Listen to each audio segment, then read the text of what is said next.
Ça va? Ouais. Je suis super content d'être avec toi aujourd'hui car j'ai plein de questions à te poser depuis que je te connais. Est-ce que t'es prête? Bah ok, vas-y, je suis chaud, go. Alors stop. Avant de commencer la vidéo, lui c'est Ethan. Il a participé à The Voice Kids 10. Son talent n'a pas été reconnu à l'époque, mais il n'a jamais abandonné. Aujourd'hui, il est là pour partager son parcours et ses ambitions. Et voici quelques faits marquants sur lui. Il a chanté avec Oshi pour l'UNICEF. T'as dansé avec moi et quand je regarde mes doigts, je n'y vois plus tes balances et nos mains qui se mélangent. Puis t'as dansé avec moi, si tu t'en rappelles, toi depuis je vois ton sourire et je t'entends encore me dire. Et avec Patrick Bruel à Bercy, avec la chorale des Petites Mains Symphoniques. Apprenez, voyez-vous, qu'un livre peut changer une vie.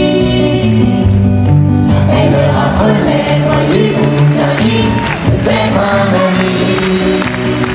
Apprenez, voyez-vous, qu'un livre peut changer une vie.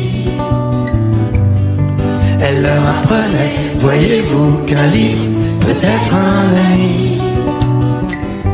Il a tourné avec Boudeur dans Le Nounou, diffusé sur TF1. Et Fort Boyard dans La cuisine de Willy.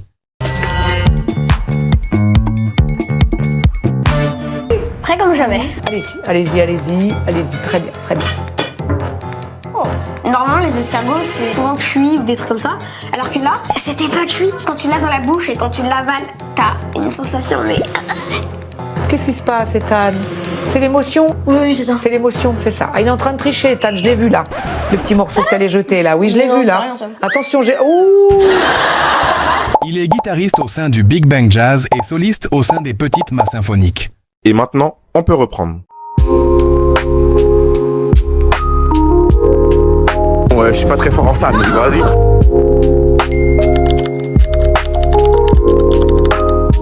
Tu as commencé à écrire, composer et à chanter à 11 ans.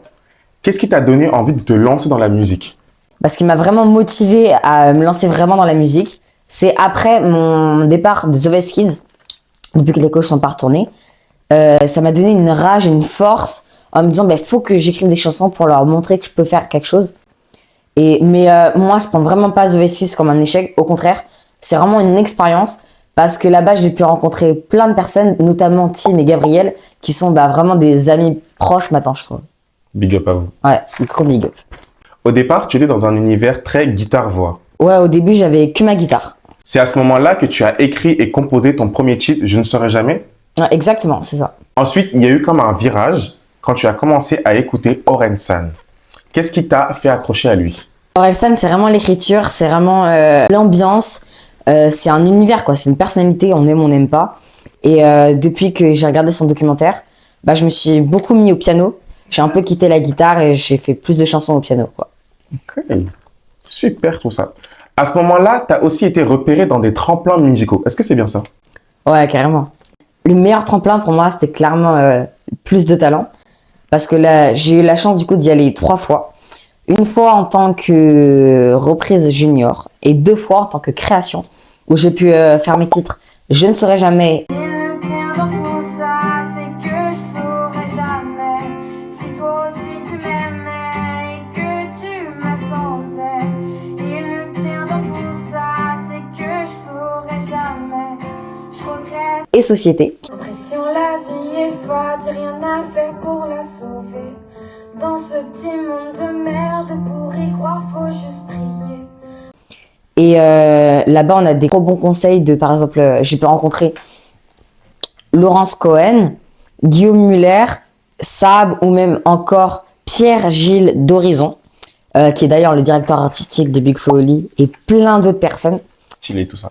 Ouais, et du coup, ça te donne une énergie, quoi. Et est-ce que tout ça, ça t'a boosté? Mais carrément. Non, vraiment. Parce que, en fait, ce qui est incroyable, c'est que, du coup, c'est les jurys. Et à la fin, du coup, tu peux leur parler. Et ils te prennent le temps de t'expliquer, de te donner des conseils et tout. Et ça te motive à fond. Ils prennent le temps de t'écouter. Et du coup, c'est des super conseils qu'ils te donnent. Et moi, je trouve que je suis vraiment bien entourée. Notamment grâce à ma coach vocale qui s'appelle Sophie Delmas. Gros big up si elle voit cette vidéo. T'es trop forte, sache-le. Et j'espère que tu vas tout le temps rester comme ça. T'es un rayon de soleil, vraiment. Enfin bref, c'est du coup elle m'a aidé pour mes compositions ou même vu que ma voix est en train de muer, elle m'aide à à dompter cette voix, on va dire. Ouais, donc c'est pas toujours facile, on va dire. C'est incroyable tout ça, franchement. Et aujourd'hui, j'ai remarqué que ton univers musical a encore plus évolué. Tu écoutes beaucoup de Chacola, Dadju et tu t'es mis à la MAO. Ouais, et carrément. En fait, ouais, je me suis mis du coup sur Logic Pro, où je fais plein de petites instrus. Franchement, ça, je kiffe. Et ouais, j'écoute beaucoup de Chacola et Dadju parce que c'est vraiment une mélodie qu'ils apportent et qui est incroyable. Et bah, c'est top en fait. Et j'ai appris aussi que tu composes même pour des courts-métrages. 3 de tes musiques sont déjà en festival. Ah ouais, ça, je suis trop content. C'est vraiment un autre exercice, mais c'est très différent parce que tu dois caler du coup le son à l'image. Et j'ai eu du coup la chance d'en faire 3 grâce à Ciné Kids. Et je remercie d'ailleurs Franck et Alexia d'ASR Productions qui me font confiance là-dessus. Donc voilà. Ce qui est bien avec toi, c'est que tu as déjà une identité musicale, un parcours hyper riche pour ton âge. Est-ce que tu as déjà des objectifs en tête? Bah déjà de devenir compositeur de musique de film ou même pour les artistes. Parce que j'aimerais vraiment que plus tard la musique soit dans mon quotidien, dans le cœur de ma vie. Et bah, c'est trop ma vibe, c'est trop ce que j'aime en fait.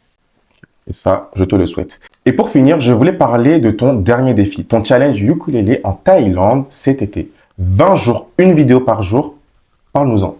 Ouais, le challenge, c'était vraiment de faire une vidéo par jour en Thaïlande, que ce soit au bord de la mer, Sur l'océan, des amoureux, vogue où tu veux, vogue où tu veux. dans des temples. Tu m'as laissé dans le flou comme le mec d'à côté. Donc je prends sur moi, je me pose des questions toute la noche. Bébé, j'ai du temps pour nous, mais faut que ça reste entre nous. Donne-moi juste un rendez-vous, je privatiserai Dolce. Ou à côté des rizières. Je veux être riche de ton sourire, de ta volonté à reconstruire, de tes aventures, de tes croisières, de ta victoire face au cancer, de ton mariage, de ta grossesse, de ton pardon, de ta sagesse, de ta liberté loin de l'enclos, de ta différence, de ton drapeau. C'était aussi un vrai travail de régularité. Et c'était pour montrer aux gens que la musique, ça me suit partout, que ce soit même en voyage, dans des pays étrangers, dans une chambre. Franchement, ça se voit que tu kiffais faire ce challenge.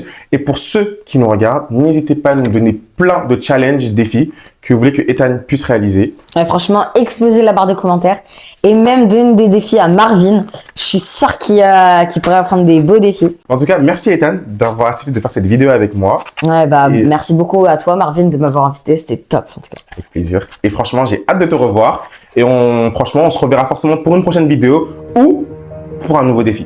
Bah ouais, carrément. Je veux pas être ton idole, mais ton inspiration. Et sache-le qu'un dernier message peut t'enlever la vie.